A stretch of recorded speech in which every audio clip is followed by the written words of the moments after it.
हाँ जी दोस्तों, अस्सलाम वालेकुम और हमेशा की तरह क्विक वक़्त में बहुत सारी खबरें आपके लिए और पाकिस्तान के जनाब जो हेड कोच का मामला है, इसी तरह जो सिलेक्शन कमेटी का मामला है, वो इस वीडियो में आपको बताऊँगा। आप मेरे यूट्यूब चैनल को देख रहे हैं, फेसबुक, टिकटॉक, इंस्टाग्राम या ट्विटर। प्लीज़ सब्सक्राइब, फ़ॉलो कर लीजिएगा ताकि आपके पास बाकी अपडेट्स भी आते रहें। स्पेशली यूट्यूब पर बेल आइकन दबाइएगा ताकि आपके पास नेक्स्ट वीडियो का नोटिफ़िकेशन भी आ जाए।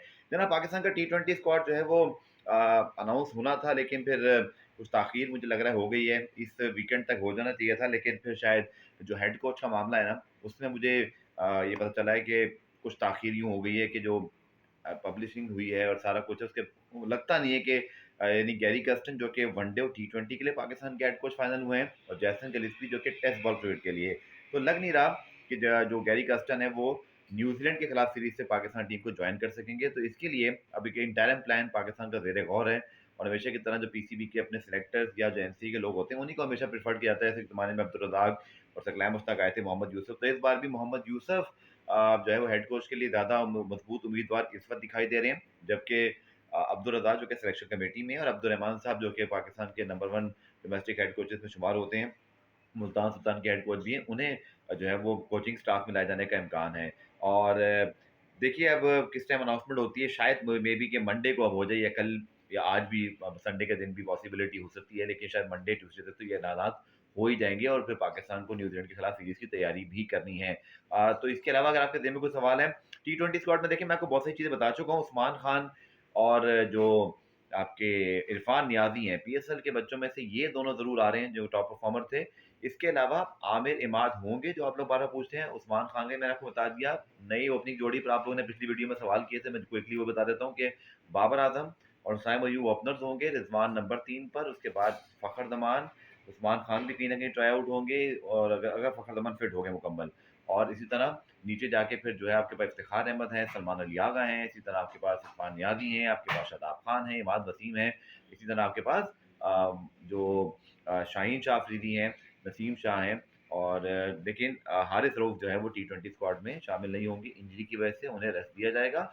जबकि आपके पास जो अब्बास आफरीदी हैं, वो भी पाकिस्तान टीम का हिस्सा होंगे। अनाउंसमेंट जैसी होगी आपके पास आ जाऊँगा, मज़ीद सवाल आप पूछिए और बाय द वे बहुत अच्छी पिक्चर्स हैं जो कि इमर्ज हुई हैं कपूल कैम्प में। एक तो शाहीन ने कोई कैम्प नाराज़गी से नहीं छोड़ा बल्कि उनकी कोई मसरूफियत थी या कुछ घरेलू जो भी रीज़न था उसकी वजह से वो गए हैं। उससे पहले भी 1-2 क्रिकेटर शायद रिज़वान भी मेरे ख्याल में 1 दिन पहले चले गए थे, लेकिन मोस्टली कैम्प इन दोनों ने भी किया और बहुत अच्छी पिक्चर्स हैं, बहुत अच्छी स्पिरिट है। इवन बर्थडे विशेज़ हो रही हैं, शेयरी रेशियोज़ हो रही हैं। अब मैं इसलिए कह रहा हूँ, ये वैसे बड़ी बात नहीं है, लेकिन अगर शाहीन शाह अफरीदी हर किसी की बर्थडे की विश को जो है वो इंस्टाग्राम पे शेयर करें और हर कोई उनको विश करे और बाबर आज़म ना करते जी खबर बनी थी, बाबर आज़म विश ही नहीं किया। अब बाबर आज़म विश किया और शाहीन ने शेयर किया। अब शाहीन की ऊपर भी अच्छी बात है कि वो भी टीम स्पिरिट उन्होंने बरकरार रखी हुई है।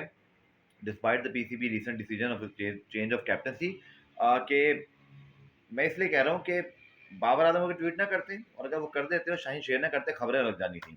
लेकिन चूँकि बाबर आज़म ने ट्वीट किया शाहीन को बाकी प्लेयर्स की तरह और शाहीन ने बाकी प्लेयर की तरह शाहीन बाबर की स्टोरी को शेयर किया, तो ये खबर नहीं है। लेकिन मैंने आपको ज़रूर बताया चूँकि ये खबर है, स्पिरिट अच्छी है और इंशाल्लाह आपको ग्राउंड में भी नज़र आएगी क्योंकि ये पाकिस्तान के लिए सब प्लेयर खेलते हैं, अच्छी यूनिटी बाउंडिंग है और इंशाल्लाह मैंने पहले भी कहा था कि क्रिकेटिंग डिसीजन कोई नहीं समझ रहा कि शाहीन जो है वो एक फ़ास्ट बॉलर है और फ़ास्ट बॉलर की वर्कलोड मैनेजमेंट देखनी पड़ती है। अच्छे बोर्ड, अच्छे लोग ऐसे फैसले करते हैं, लेकिन हमारे यहाँ शायद इस मामले को कुछ और ही रंग दिया गया। लेकिन आप देखिएगा कि पाकिस्तान क्रिकेट के लिए और शाहीन के लिए ये डिसीजन कितना अच्छा साबित होगा इंशाल्लाह ताला।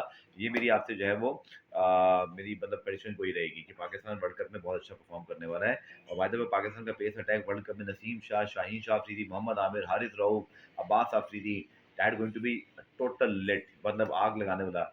ओके जी, आखिर में विराट कोहली की सेंचुरी पे थोड़ी-सी बात करूँगा, बड़ी बात हो रही थी 67 बॉल पे सेंचुरी। देखिए बात ये है कि मैं ये मानने को तैयार हूँ कि अब 50 बॉलों पे ही 50 या 55 50 से 55 बॉलों पे हो जाए तो बेहतर होता है और शायद उस विकेट पे बाद में रन भी चेज़ हो गए। तो थोड़ा-सा मुझे लगता है कि इंडियन सेलेक्टर्स के ज़हन में भी यही चीज़ें हैं जिसकी वजह से वो डिस्कशन कुछ कर रहे हैं या कुछ चीज़ें हैं। थोड़ा-सा मुझे लगता है कि स्ट्राइक रेट अब मॉडर्न डे के लिहाज से ख़ास तौर पे जब पहले बैटिंग हो रही हो, तो टीम का टोटल 200 तक हो जाए। अब रन चेज़ में आप इस चीज़ को मैच को फिनिश करके जितवा दो तो शायद ये सेंचुरी अच्छी शुमार होती है। लेकिन मैं एंटायरली ये नहीं कहूँगा कि मतलब अगर 50-55 बॉल के बीच में 100 नहीं हो रही तो या 60 के अंदर तो शायद वो मतलब बहुत मीनिंगफुल है।